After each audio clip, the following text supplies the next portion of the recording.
Okay. So my name is Tricia Kurtt. Like Lou said, I'm an instructional coach here in Norwalk.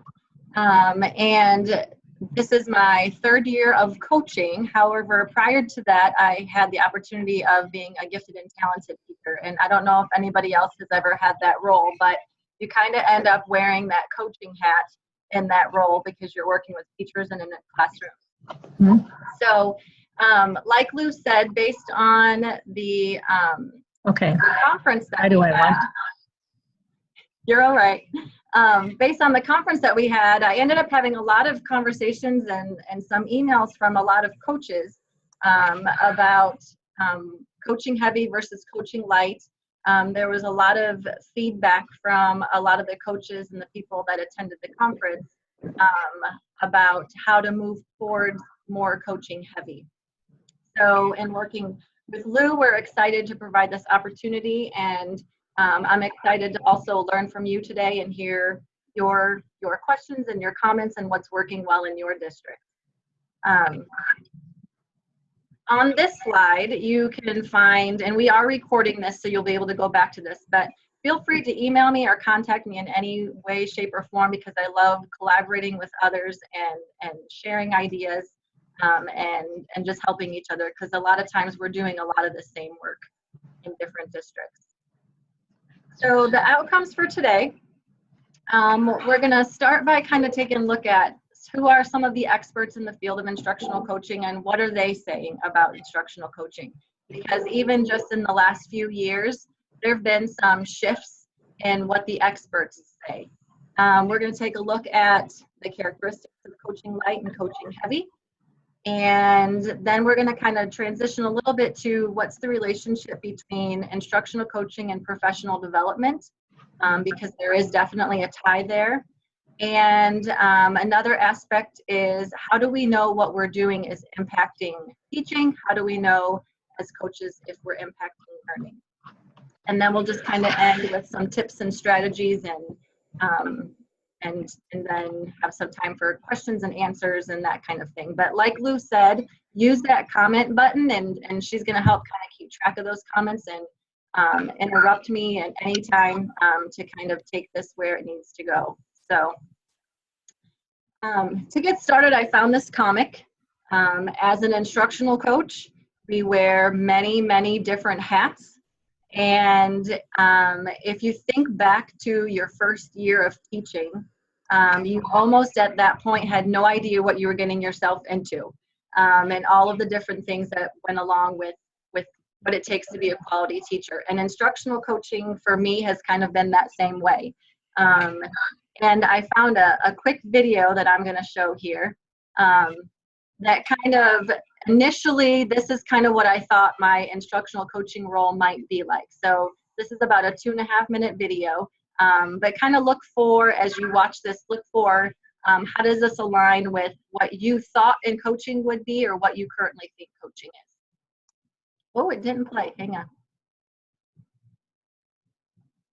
There we go.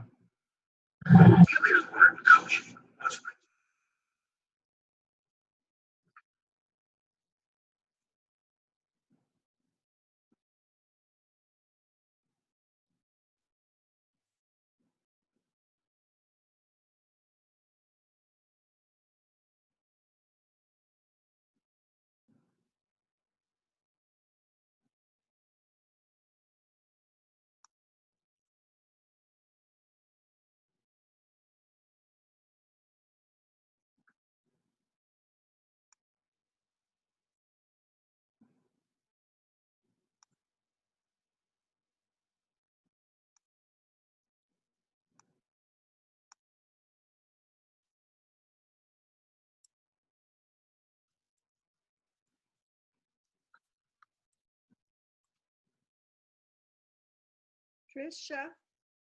Yeah? There's no sound with the video. Is there? Oh, there's not? No. Okay, then I'll skip it. Sorry about that. I didn't hear you. So the video just talks about kind of some of the different hats, and in the end of the video, it kind of gives this wonderful view of, as a coach, a lot of your conversations are just going to center on helping other people reach their goals. And when we get into this role of instructional coaching, what you're seeing on your slide right now is more of the hats that you end up wearing. Sometimes you are a coach, but other times you're a facilitator, or you model things, or you're collaborating, or you're kind of brainstorming with people, or you're doing more of that mentoring role. And so as a coach, what gets kind of what's kind of interesting is trying to decide, what hat do I need to wear and at what time. So let's take a quick look at what the experts are saying. Who are they? When I first started instructional coaching, we went to a couple of different trainings, and for that I'm very thankful, because in talking with other coaches, one of the things that I hear often is that some districts kind of go towards more one expert and learn as much as they can from that person. What has worked really well for me is to really take a look at what a lot of the experts are saying and then try to make sense of that. So we went to a gym night training that was offered here in Iowa, but I also went to several Steve Barkley conferences, and he talks a lot about instructional coaching, and then read some books and read some articles by other authors. So what are they saying about instructional coaching? This comes from Steve Barkley, if you have seen him or if you've seen his work.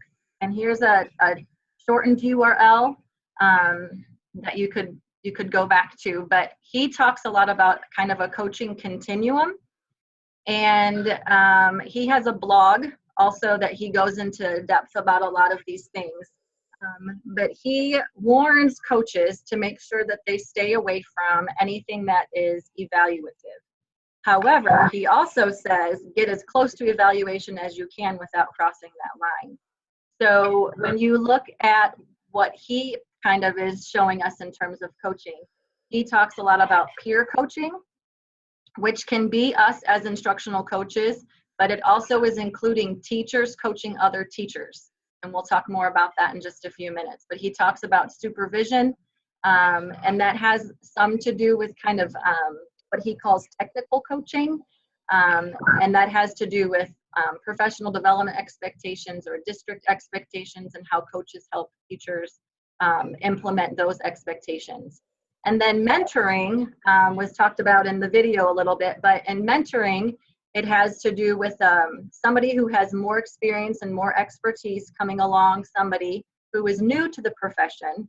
And with mentoring, you approach that a little bit differently, because you may have to say things to first or second year teachers because they simply just don't know that yet, that you might be able to draw out of veteran teachers in a different way.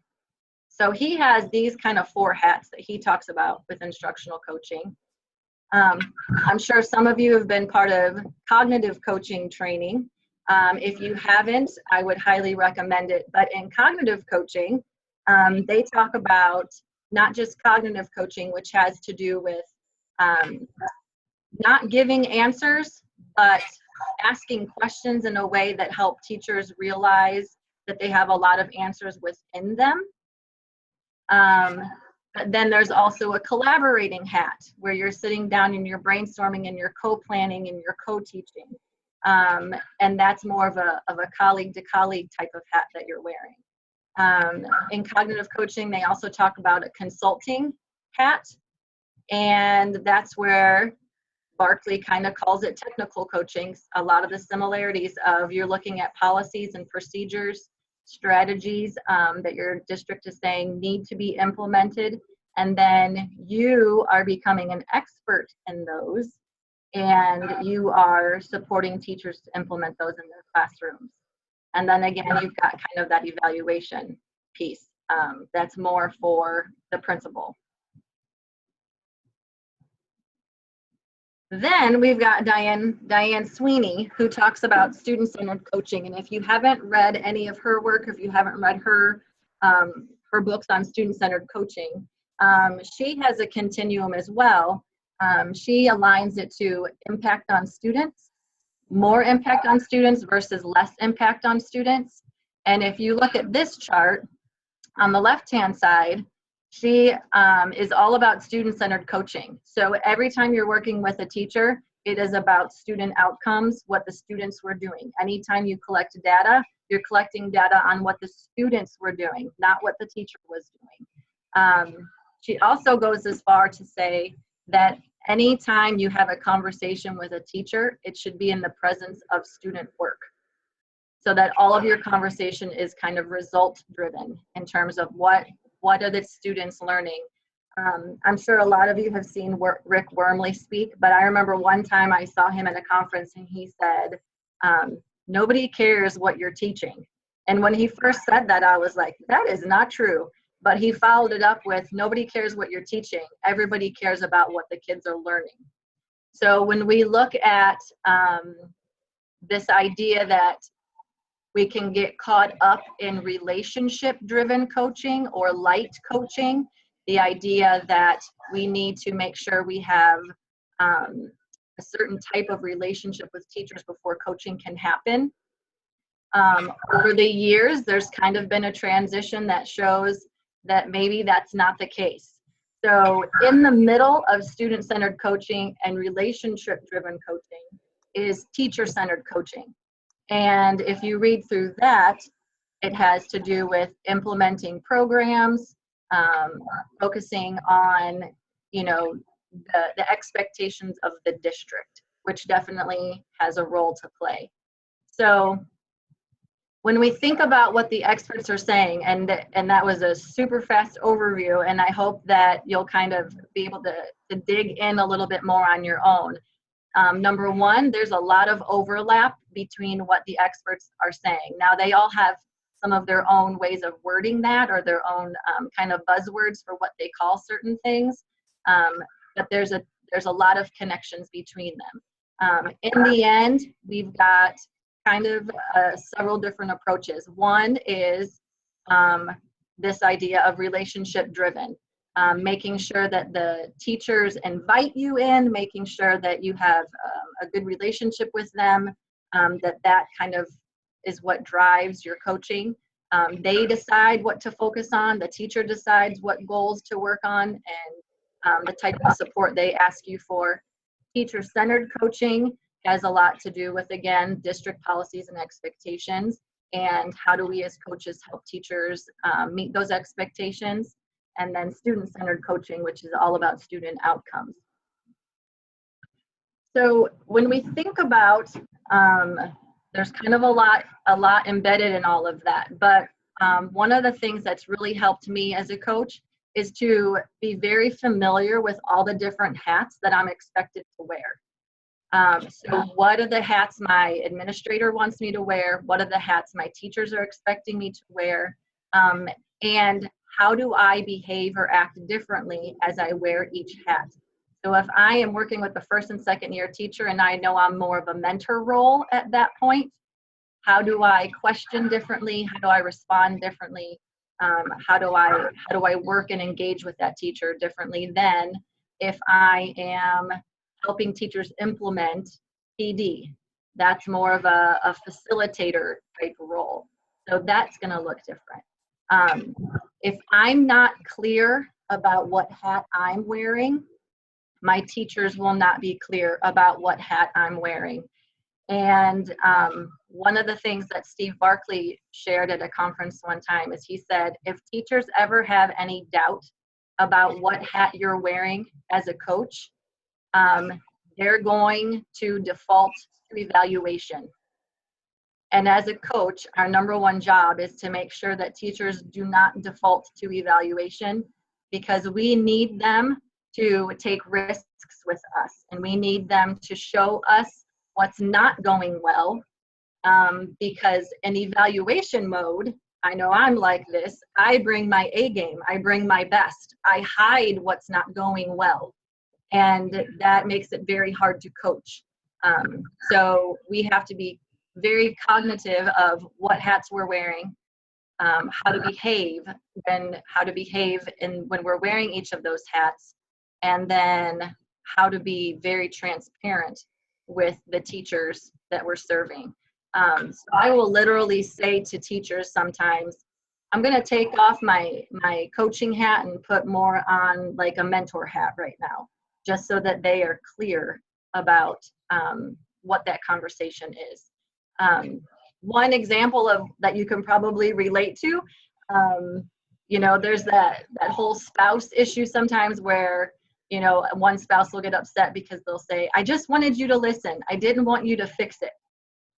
In those moments, that spouse was wearing the wrong hat. They were wearing the fix-it hat when we just wanted them to listen. And so not as explicitly, but that happens often in our schools. When we aren't sure what hat someone's wearing, we set different expectations for them and then get frustrated and disappointed when they don't behave like we think they're going to or should.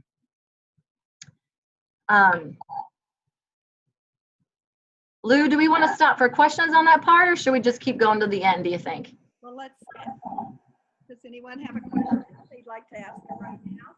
You can either unmute yourself or you can type it in the chat box. Nothing's popped up.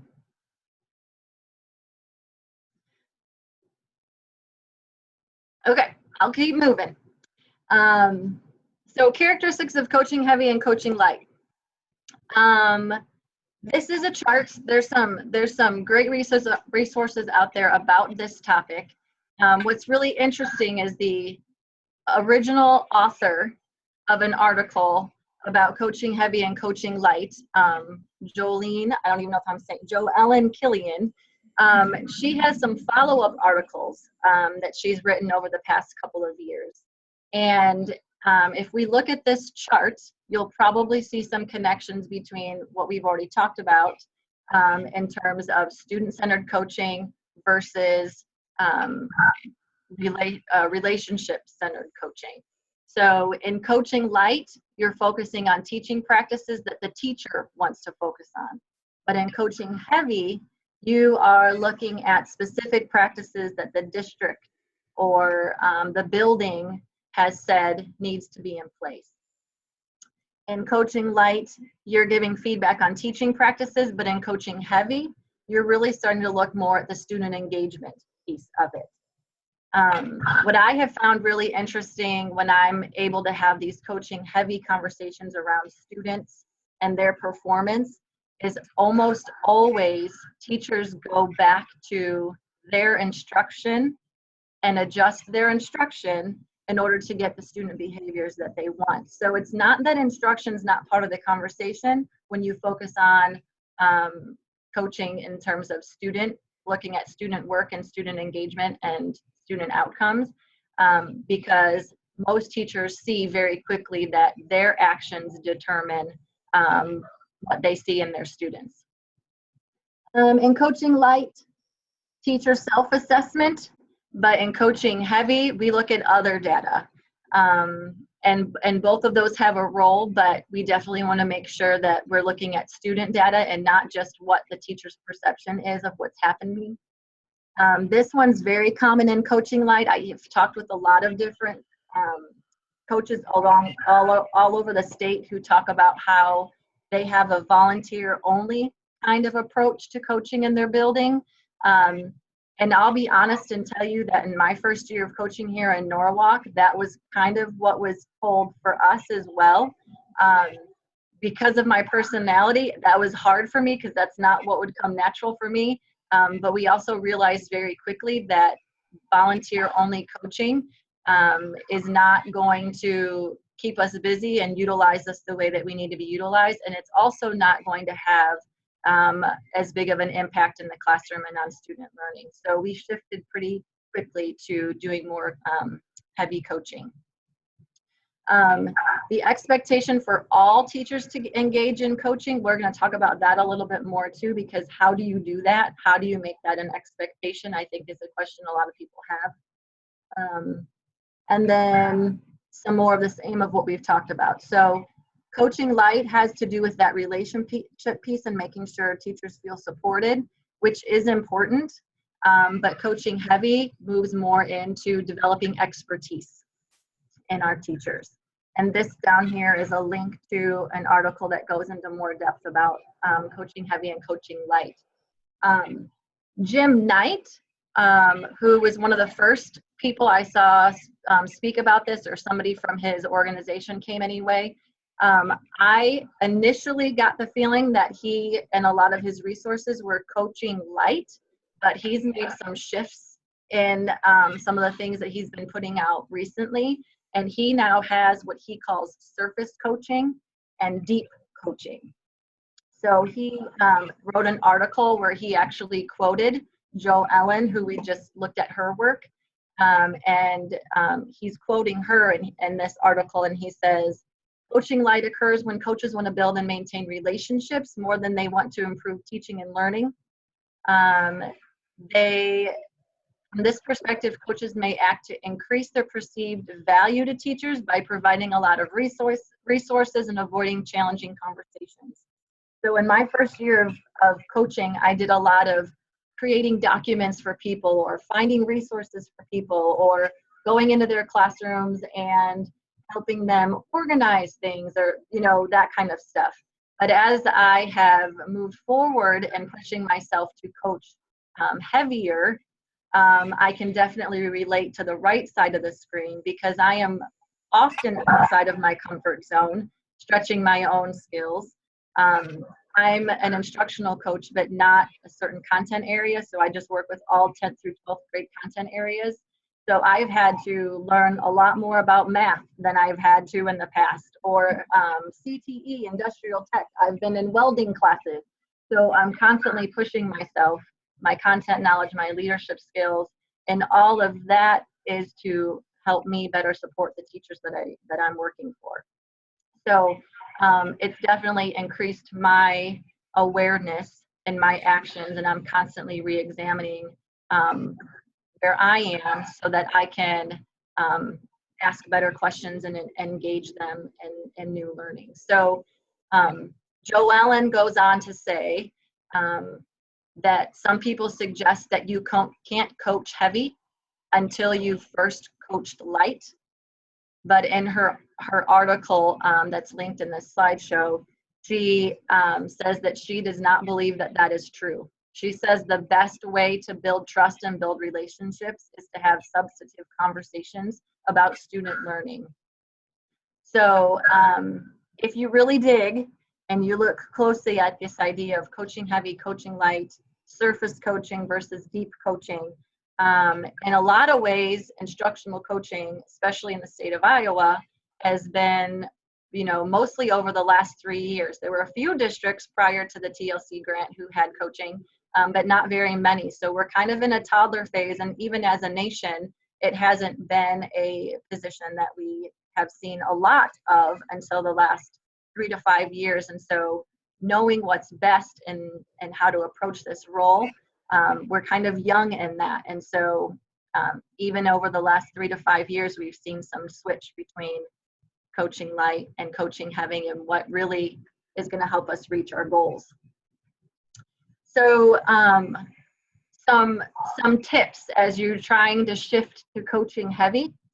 One of the things that has worked probably the best for me is to align my coaching goals to the district goals, the building goals, and PLC goals.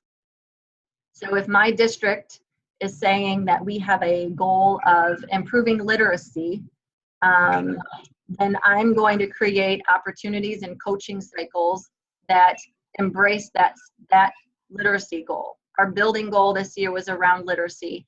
And so I built PD around that. And then I embedded coaching into as an expectation in order to be engaged in PD. And I'm going to show you what that looks like as well. So align your goals as a coach to the district and building and PLC goals, because what's great about that is those are things teachers have to do anyway, and they're more willing to work with the coach who is going to help them be able to get done what they have to get done anyhow. So that's one approach to take. And then again, a little redundant, but also align your coaching goals to student learning. Look at student work, collect data on what students are doing, and have your conversation center around that. One thing that's really interesting too is creating a culture of coaching. And I had another video, and you're not going to be able to hear the sound, so I'm just going to kind of tell you what it was about. But Steve Barkley has a video on YouTube where he talks about different types of coaching, but he has this great analogy where he says that there is absolutely no way that one or two instructional coaches are going to be able to do all of the coaching that is needed in a building.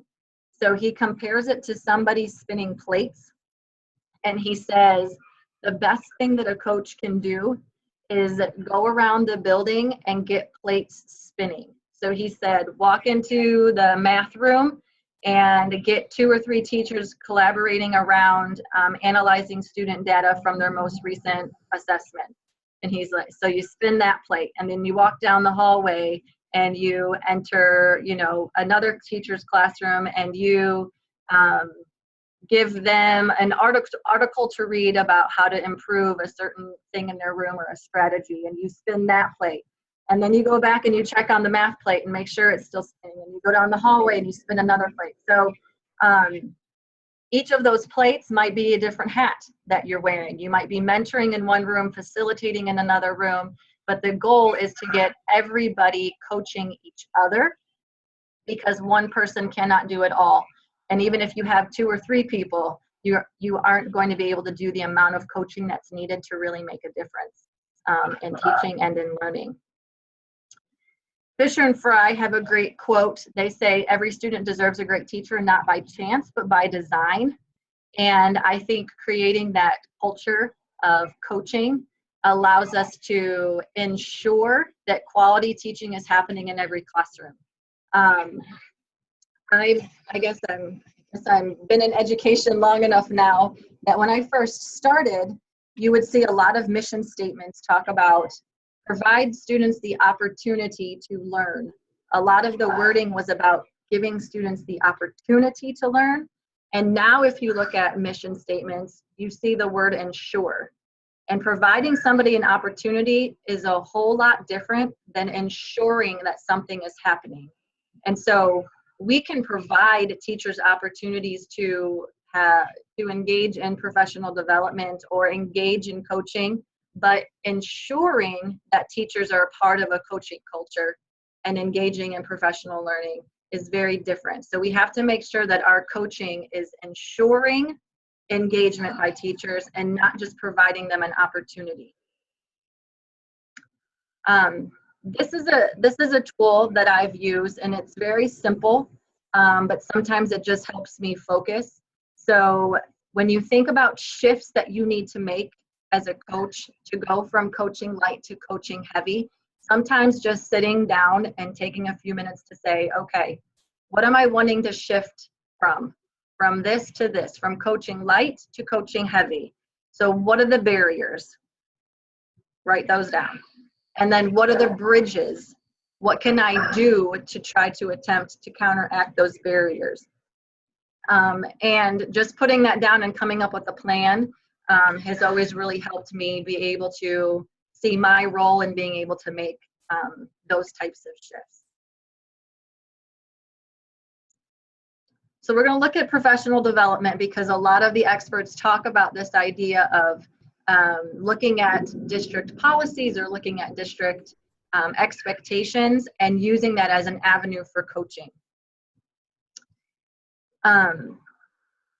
This is a chart. It's by Joyce and Showers. It's been around for a really long time. They've done a lot of research around this. And what we know is that there are certain things that have to be part of professional development if they're ever going to stand a chance of being implemented into the classroom. So what this chart is showing us is that when teachers attend professional development and they study theory, so they're reading articles or they're researching articles, reading books, that type of thing, or they hear somebody speak about something, about 10% of the teachers are going to leave that professional development having a thorough understanding of what was being said. 5% of teachers will develop some sort of skill based on that, but 0 teachers are going to take it back to their classroom and actually implement it. If teachers study theory during professional development and they see somebody demonstrate it in action and they're able to watch that, 30% will have a thorough knowledge, 20% will develop a skill, but still the chance of them taking that back to their classroom is very little. And as I go through each of these, think about your own professional development in your district. How often do you study theory or just hear information presented? How often do you see it actually being demonstrated for you?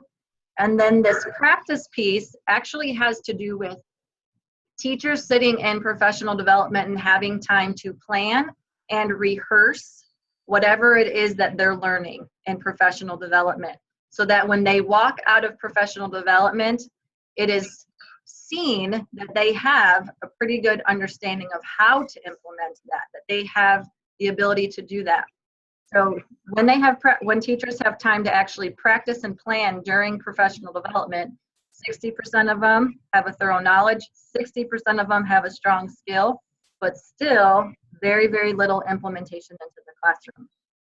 So when you think about how much time, money, energy, and resources we put into professional development, and we know what the research says about it, this last component of peer coaching is what is going to ensure, to a 95% degree, that what's being focused on in professional development is getting implemented. So when you layer in peer coaching after professional development, and you have teachers watching other teachers in their classrooms and having those coaching conversations about what's happened, what they're learning about in PD and how they've implemented it and how it's working and how they see students it impacting student learning across the board, we see consistent implementation. So when we know what research says about professional development, as coaches, we have to really push to make sure that we are providing and giving teachers the opportunities to have this type of professional development. This is the Iowa Professional Development Model, and this yellow part right here, if you were to really dig into the Iowa Professional Development Model, and I bet a lot of you have, this yellow part talks about theory, demonstration, practice, and collaboration. And so this type of professional development is definitely what the state of Iowa is expecting us to do, because it is so grounded in research. So one way to really move from coaching light to coaching heavy is to work closely with your professional development goals. So what's your focus in professional development? Start your heavy coaching there. I'm going to give you an example of how we've done this in Norwalk. We this year had a focus on literacy. So we identified 5 instructional models that support literacy in the classroom, and this is at a 10th through 12th grade building. So sometimes it can be hard to get some content areas outside of English language arts to buy into the idea of reading, writing, speaking, and listening within their classroom. So we wanted to provide some choice. So we had 5 different models that we chose, and then each teacher got to choose one of those 5 models based on their content area and what they thought was best. We started with theory. Teachers engaged in research. We had articles and videos that they could watch about that instructional model and how it would, what are the critical moves of that model? What does that look like? Each teacher had to summarize their research and reflect on that research, and then they would meet with me. So after theory, they would sit down and we would talk. I'd ask questions, we'd look at their research and make sure there weren't any big components of that model that maybe weren't clicking just yet. And once they met with me, they'd move on to the demonstration phase. And we have a bank of videos that I've been working on gathering over the past year.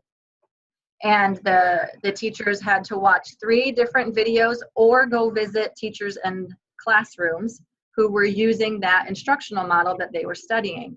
So as they watched, they reflected and they looked for the different moves of the model that they were researching. And then again, once they finished that, we sat down one-on-one and we talked again about what they learned. and then talked about what they needed to move towards them practicing the model themselves. So part of their practice is they had to plan and implement the strategy. During one of the times that they practiced, they had to record themselves teaching using that strategy.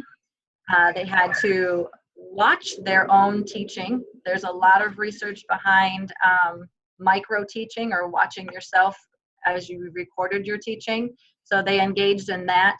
They also had to invite a peer, not me, into their room to watch them use that model, and then they met with that person to get more of the colleague to colleague coaching, knowing I can't be the only one coaching in the building. And then once they finished practice, they met with me again. So they walked through this process, and if you want more information, I'm happy to share all the resources that I came up with to move us through this process. When I shared this approach at the Iowa ASCD conference, I got a lot of questions about how did the teachers feel about having to meet with me, because this wasn't choice, and this wasn't meet with me if you would like to. The only choice they had is they didn't have to meet with me, the instructional coach. They could have chosen one of our deans or our administrator to have any of these, summary conferences with. About 95% of them did meet with me as the coach because I was the one leading the professional development. But the expectation was that they would have a coaching conversation at the end of each of these things. I had zero pushback from any teachers on this process. In fact, they are right now asking me, are we still doing the same approach next year? This has been so helpful. It's really been great having that one-on-one time. So it's opened up a lot of doors for other coaching opportunities. But no one has felt like they've been forced or really pushed back on this process. It's just really been a great structured way to make sure PD is being implemented and to support the teachers as they strive to implement our building goal and our building expectations. I love that Steve Barkley talks about the fact that an instructional coach can't do it all, because I often put that burden on myself to think that I need to meet with every teacher all the time, and there's just not enough time in the day to do that. I came across this on Twitter, and I haven't implemented it yet, but it's going to be, we're going to do this out of the gate in the fall for the next school year. There's kind of a little Twitter movement called #ObserveMe, and it started with a gentleman who's a teacher, and he wasn't getting as much feedback as he would like to in his classroom. So he decided to record his teaching and put a link to his teaching on Twitter. And he just asked anybody who was willing to watch his videos to provide him feedback on his teaching. Well, it ended up kind of evolving a little bit, and people started using this template here on the left, where they would print out a piece of paper and say, come on in my room, I'd love some feedback on whatever they wanted feedback on, and they posted outside their door. So as an instructional coach, I could walk by, see that, stop by, but any colleague could walk by and see that and stop by. It evolved even more as teachers started learning about it, and people started not only putting the sheet out on their door, but they would hang a rubric so that the colleague could give very specific feedback to that teacher. So oftentimes in coaching circles, you talk about how do you get people to invite you in? How do you, how do you convince them that they want to work with you? This idea of coaching culture, I think, is really transformational, because we know what the research says. We know that the peer coaching is what's actually going to impact teaching and learning. So and having teachers do something like this is going to open up opportunities for peer coaching. And it's an automatic invite for me as the instructional coach. If I have a free period, I can walk around the school and look and see who's got a rubric hanging on their door and what would they like me to look for.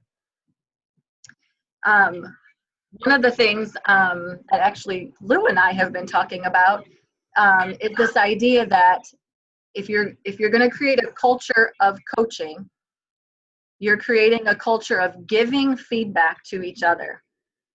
But receiving feedback is a whole nother set of skills. So we need to make sure that the more we push this culture of coaching and providing multiple opportunities for people to give feedback to each other, that we also make sure that we're supporting teachers in how to receive that feedback.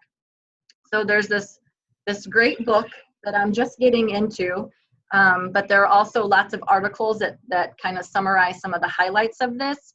But it's called Thanks for the Feedback. And in the book and in some of these articles, it talks about how there's three types of feedback. Appreciation, coaching, and evaluation. And kind of similarly to what we talked about earlier, if teachers are not sure what kind of feedback they're getting, they're most likely going to dump it in the evaluation bin.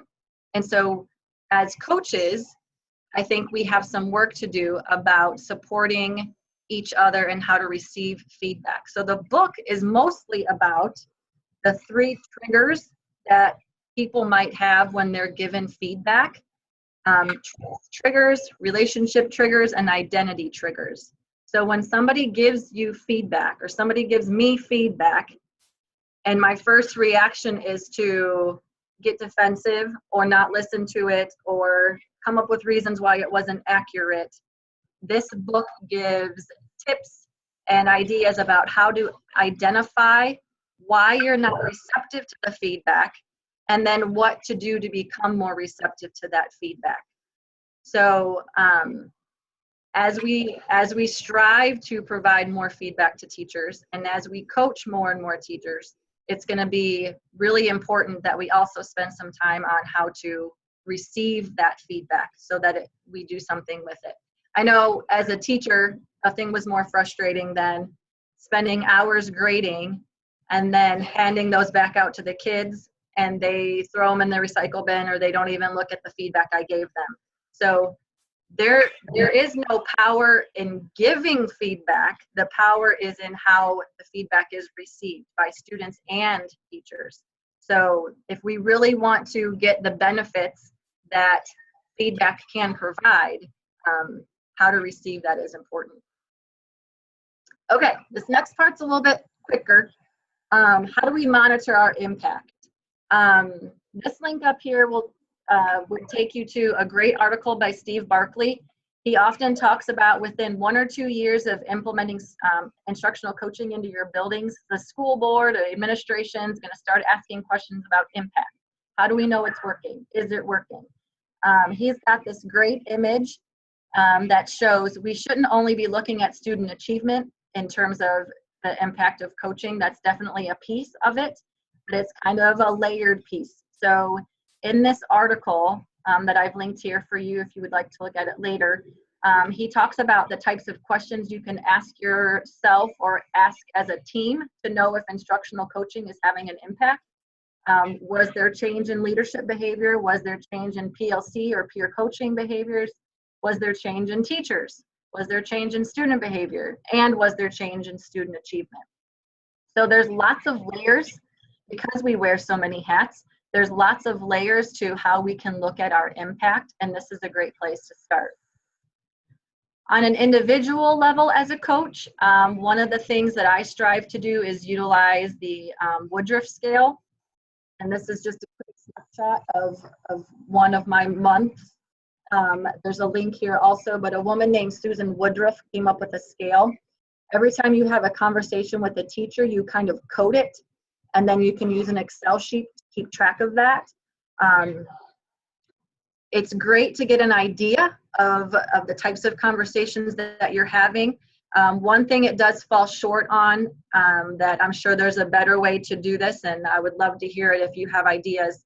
But like teacher A, Mrs. A, whoever that is, I could have maybe had 4 conversations with her the week of September 5th, but I can only put in one number. So with the Woodruff scale, the way I've done it, is I just put in the deepest level of conversation for that week. So even though over here on the side, which you might not be able to see, it says I had 71 conversations this month, it was most likely higher because some of these teachers had more than one conversation, but I could only put in one number a week. But you can tell the Excel sheet to do bar graphs, and you can start setting goals for yourself in terms of who am I talking to, who am I not talking to, what types of conversations am I having, and which types of conversations do I need to have more of. So we do this here in Norwalk, and we are required to kind of keep that in a folder, and our curriculum director looks at those. It doesn't go to the board or anything like that, but it does just kind of keep us reflective. Another thing that we've done here in Norwalk, which has worked really well, is we've created our own walkthrough tools. So this year, like I said, we focused on literacy. So I worked with a team of teachers and we developed a walkthrough tool. And normally I don't go into rooms unless I'm invited, but this was monitoring the implementation of professional development. So I would more just send an email and say, hey, you can expect to see someone in your room this week for this purpose. We were very upfront with what the tool would be collecting and why we were collecting it. We did it collaboratively with teachers, and we made the data very transparent.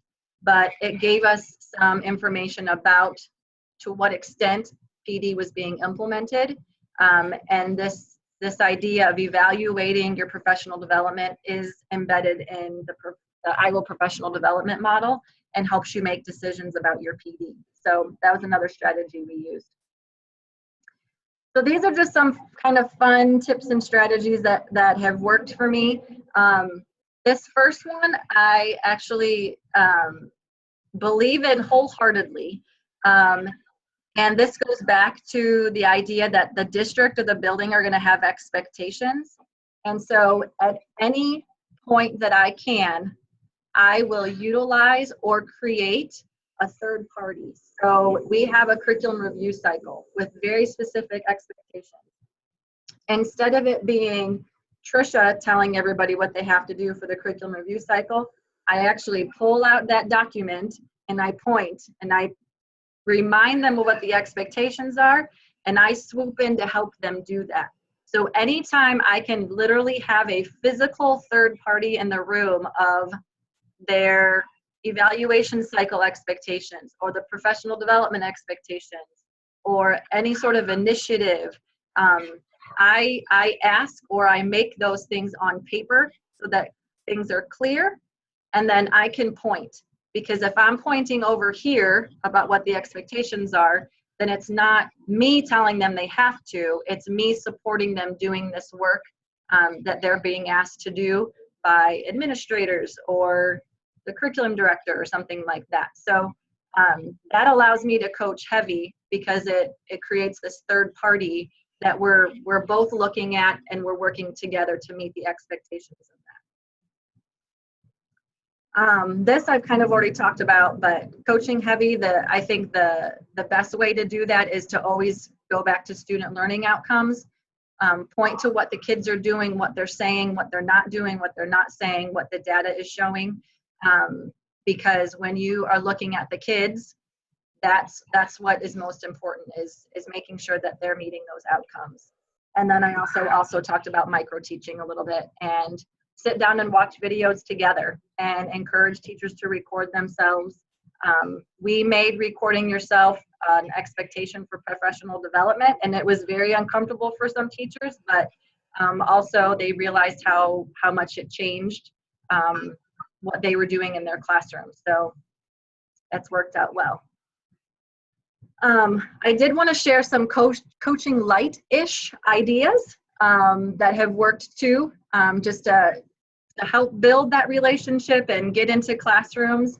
One of the things, as simple as it seems, is to just send an email and say, hey, I want to practice this strategy or this whatever. And I have set a goal for myself to get into 5 classrooms and practice it. Are you up for it? I have done this multiple times and I always get more than the 5. So once in a while, I'd even email it just to PE or just to family consumer science and say, hey, I want to try this outside of a core classroom.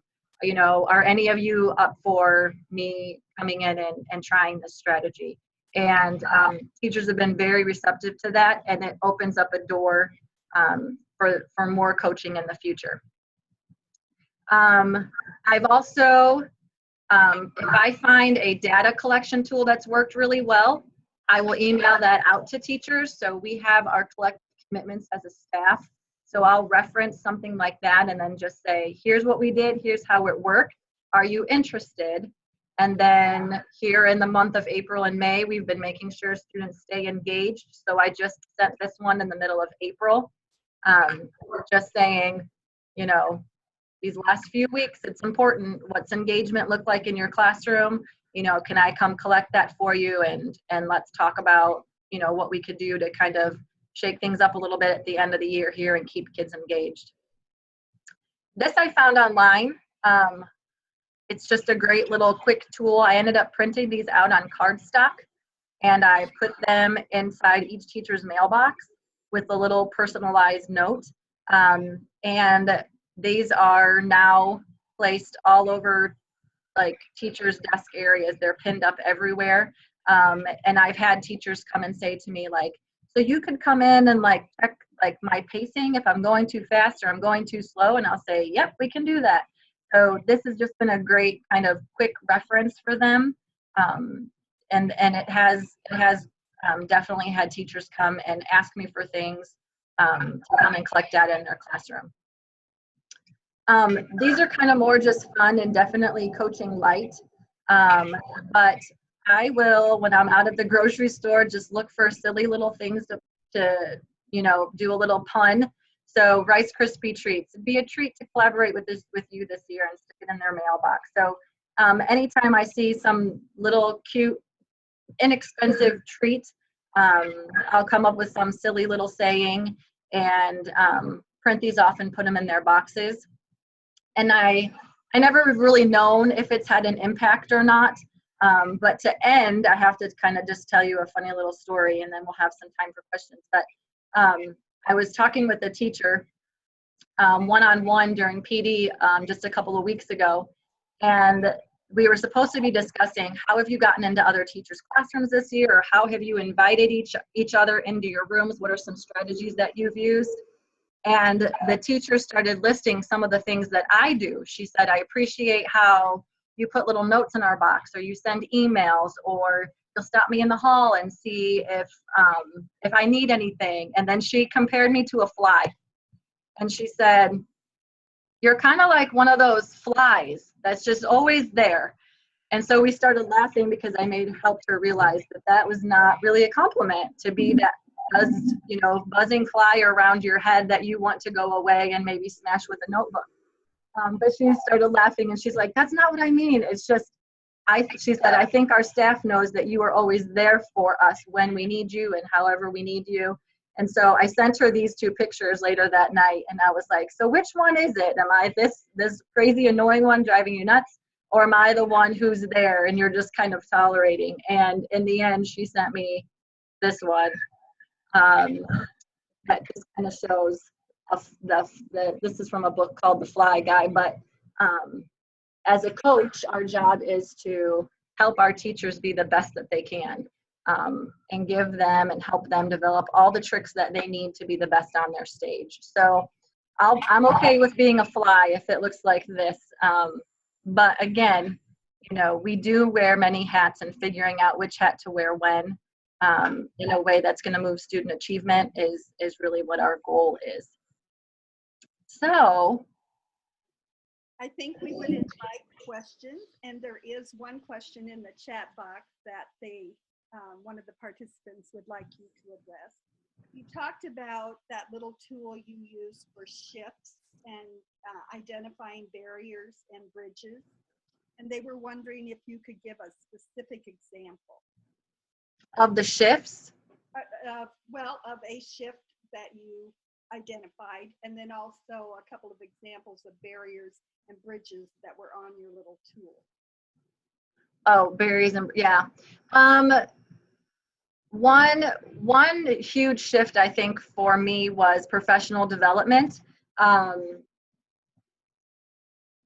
When I first started leading professional development as a coach, I would spend hours, and I still do, but I would spend hours researching and reading books and reading articles, and then I would develop the most beautiful, well-worded, concise Google slideshows and present information to teachers.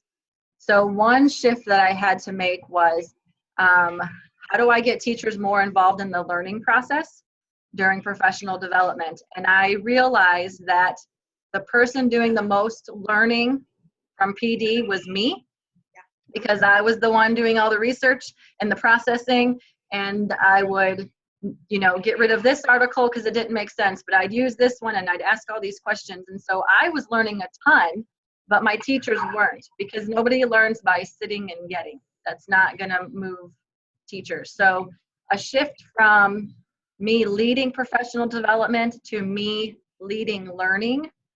Some of the barriers for that was our structured time for PD. How much time do we have? Working with administration for what does our focus need to be, and getting support from the administration, because when push comes to shove, I can't really hold anybody's feet to the fire. So that principal coach relationship is really important. And some of those barriers, a lot of the times it just has to do with communication. So sitting down and working with my principal, coming up with a plan. We not because of this, but sometimes it does take shifting the structure of the day, or the amount of time allotted and that type of thing. So that's one example of a shift that we had to make to kind of get more coaching heavy instead of coaching light in. Good, thank you. Anyone else have questions?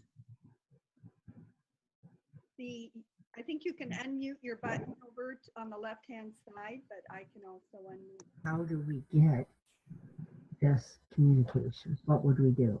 How do we get more time? What would we do to get more time? Maybe meetings, direct meetings. Yeah. Well, and this is the problem. Like for side note, we don't need. Someone have a question? That is something that's really important. Well, and I feel like But I want to stay focused because everything. right? Or another teacher that's saying Well, you need that thing from the man, and you could start talking about something, and he just correct. Are there no questions that anyone has?